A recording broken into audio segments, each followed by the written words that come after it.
Hello and welcome to another modelling video. This is Alan from the MyConnorMan at YouTube with another tool review. Now today I have a selection of high-end plastic nippers. I'm not a big fan of high-end plastic nippers. I normally use normal ones. They're sharp on both blades, and what they do is they clamp down on a gate of a part until it stresses the plastic to snapping point. What the high-end stuff does is they're so sharp and fine that they cut into the plastic and pretty much slices all the way through and trims them instead of pinching them with high quality stainless steel, and prevents stress marks and as well as damage to the parts. The original goal of these nippers were to deal with very fragile bits like antennas for vehicles and ships, and making that process a lot easier. But lately what people have been finding are that they're using it as a quicker and easier way of nub removal without the traditional cut away from the part, cut close to show a millimeter, trim it with a knife and sand it down. The disadvantage of these are that the blade is so well honed and it's so sharp with anything, after a certain amount of cuts and a certain amount of model kits, they will wear out and they'll start pinching just like regular nippers. Tentatively, I do own these only to trim parts that may have a chance of breaking or snapping under normal traditional nippers, and I only save them for these cuts so that they will last me for my whole modelling career. Other people will use them for their general day in day out modelling and get very disappointed after about several hundred cuts. It's 300 cuts per standard model kit, so once you reach your fourth model kit they're generally completely spent, and that they are not as well performing as they were when they're absolutely brand new. Today we will compare each of these different brands of nippers to see which one's the best. At a later date I'm going to review the Ultimate Nipper 2.0 Ryan Pla Edition. These are the fairly old, from several years ago, Tamiya 35 nippers. They are sharp on both ends, and because of it they dull very, very quickly. It is shown in the picture here that it's only to be used for really, really fine work, mostly military subjects, not so much just general use. A friend bought it for me for gunpla. I never used it to this day, as it was a gift. I wanted to save it for very special projects and just never once cracked it out of the box. We'll open it for the sake of this project. I did tell him a long time ago that Tamiya produced some of the finest tools, and for a very long time, to the start of premium nippers, Tamiya was known to have the world's best and highest quality nippers at a high price of around $50 to $70. Now that these are completely obsoleted, though still in production for people that still like to use them, Tamiya now does a fine single-bladed alternative that's very similar to the other ones that we're going to look at. Generally, that they're just the same as this, besides only being a single bladed side, so the blade is quite thick and generally does not damage easily, but does wear out and become normal nippers. These are the Godhands. Godhand nippers came out a couple of years ago and were known to being the best, and overshadowed the Tamiya ones. They became very, very popular with gunpla modelers, and there was a point in time where a lot of people were buying them to look at having a more professional set of tools, and having the illusion of the best and most expensive tools produce the best and most expensive models. They revolutionized the single blade. One end, which we'll look later, has a blade. The other end is a part to clamp the parts. The blade is extremely thin and sometimes cutting anything that's not a gate, a plastic nub that's close to the model, so cutting the entirety of the sprue or thick plastic areas, have been known to very quickly dull it up to one model kit or 300 cuts, and dropping it or putting any pressure whatsoever on the blade has known to snap the tip off, making it completely useless. A lot of people online has been seen dropping these or being fairly careless or throwing them in toolboxes, snapping the top and complaining at a later stage. Again, even though these have been marketed as general purpose, they're really only meant to be used for really fine and selective or special cuts. The Ultimate Premium Nipper, point 1, has been released under a couple of titles. These are the version that's been brought in Australia under Hobbyco and marketed under the HIMP branding. Distributed by Hobbyco Imports in New South Wales, Australia. They can be found overseas.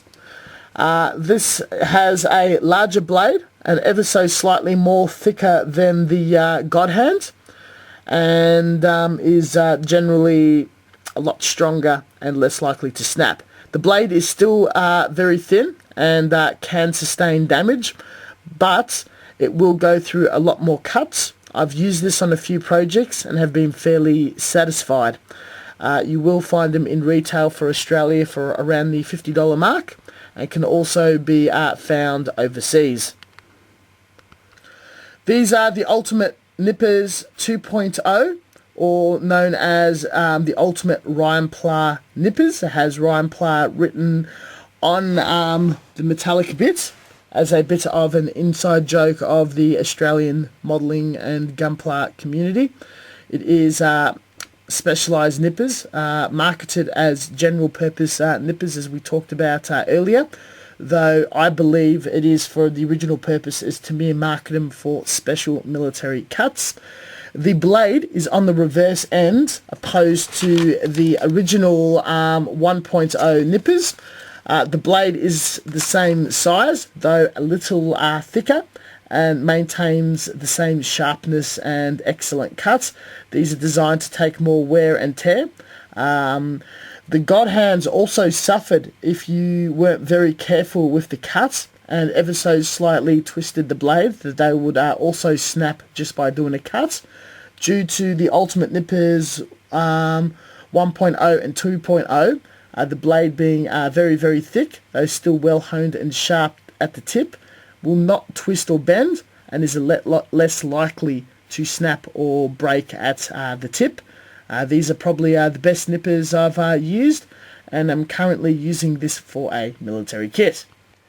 We're working on a 1/700 scale destroyer from the Second World War. A lot of fine bits, such as antennas and whatnot, and you'll see with a ship that small, opposed to a Sharpie, there are a lot of antennas and fine parts that are just too hard to cut with normal nippers.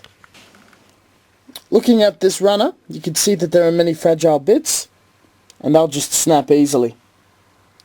These 4 bits here we're going to cut, and we're going to cut each of them with the 4 nippers that we have. First, with the Tamiya nips, they have the spring here, so they always separate from the blades from touching. It's quite heavy, all steel, dark colour, quite beautiful. The tips aren't sharp. We'll cut our first bit, go right up and close apart. Not much of a snap, but it just beautifully sliced into the part, and there's just no nub to speak of. Absolutely beautiful, but we know due to 2 sharp blades crushing into each other, it will very quickly lose its point, and it is an obsolete nipper. Regardless, it is still one of the best out there. Godhands, the spring is connected, and it does not give any resistance whatsoever. There is some sort of safety on the side. I'm not too sure what it does. It's got interesting inscriptions on the blade. It is well polished and it's got these nice lines. Beautiful steel. It's got Godhands written on it. Let's do a cut.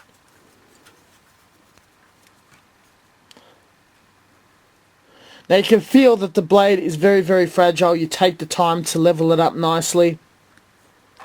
And you feel the actual snipping or the cut. For a part that small, is very appropriate. You would never actually cut the, that was the gate that we cut, or the nub. You would never cut the actual sprue or the thickest bit just to test cut it. If you twisted the blade, it'll absolutely snap. For something this small, it does a sufficient job, though due to its high price and its low manufacturer numbers and availability, it's probably not worth getting it. Once we look at the other alternatives, there is no sleeve to protect the tip. I suggest you keep the container to protect it when you're storing it or traveling with it. And that way there's no excuse for it to be damaged if you drop it or if it bumps around in storage. I have to film this part a second time. We've got a beautiful protective sleeve on the Ultimate Nipper 1.0. The blade is a little thicker, so you don't have to be careful of the blade twisting when you're doing your cuts. Again, never actually cut the sprue to test its strength. We're only going to cut the gate, the part that connects the part to the actual sprue. Has done a beautiful job and a beautiful cut. There is a bit of a gate left, so we can do another cut. And using the tip, does an absolute beautiful job. Because we can be a bit quicker due to its stronger strength, it is a lot more recommended. And with this lovely sleeve on top, you can put it in the toolbox as is.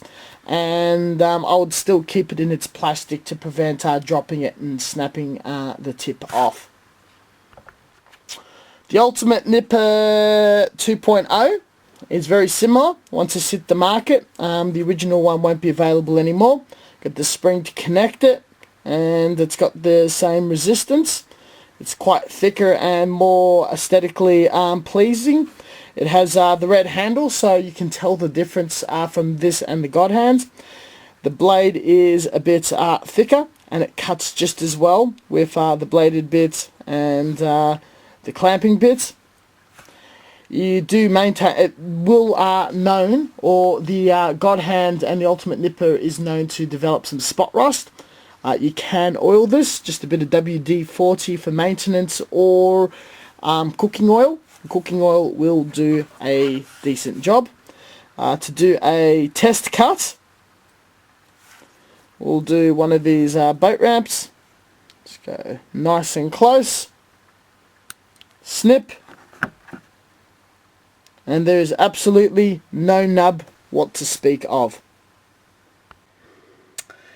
In conclusion, there is a huge difference starting with the historical Tamiya nippers, once the world's best nippers, to the fight of which manufacturer can put out an excellent plastic nipper. The Godhands I find far too fragile, though it is a huge jump from the original Tamiyas and for a point did stand alone. The Ultimate Nippers cut just as fine as the Godhands, with a larger blade, meaning more cutting surface, meaning it's going to remain sharper for a lot longer and a lot more cuts, and a thicker blade, which will prevent from breaking, as feedback seen online. The people developing this modelers themselves, and put a lot of thought through feedback of people using these nippers over time. Are they being worth used as general purpose nippers for all your projects? If you're willing to consider nippers as a consumable and replace them with every 10 kits you build, That is somewhat acceptable as long as you maintain them and use them for purpose. They will survive long enough.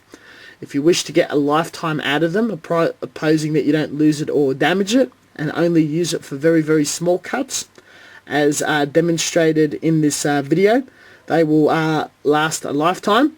If you can, I would recommend grabbing the Ultimate Nipper, which you should be able to find online, or any hobby store in Australia or the Hobbyco website.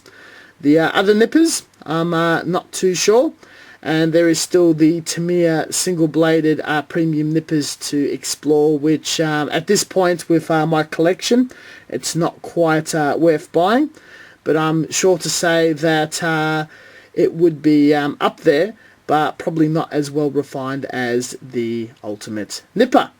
Thank you very much for watching, and as always, I hope this video explains what is ideal to buy and what not. Realistically, it's only worth having in your toolkit if you do very fine styrene kits. Do not use on other materials, styrene only, and only for the cutting of gates of small parts, as per originally recommended by Tamiya. Don't forget, on Facebook I have a page where I update a few times a week on my current builds and work in progresses. Patreon, bit of a tip jar, and Twitch, where I live stream and just do my general building, and you can talk and hang out and whatnot. Plenty of content across all the platforms. Links in the description below. Catch you guys next time.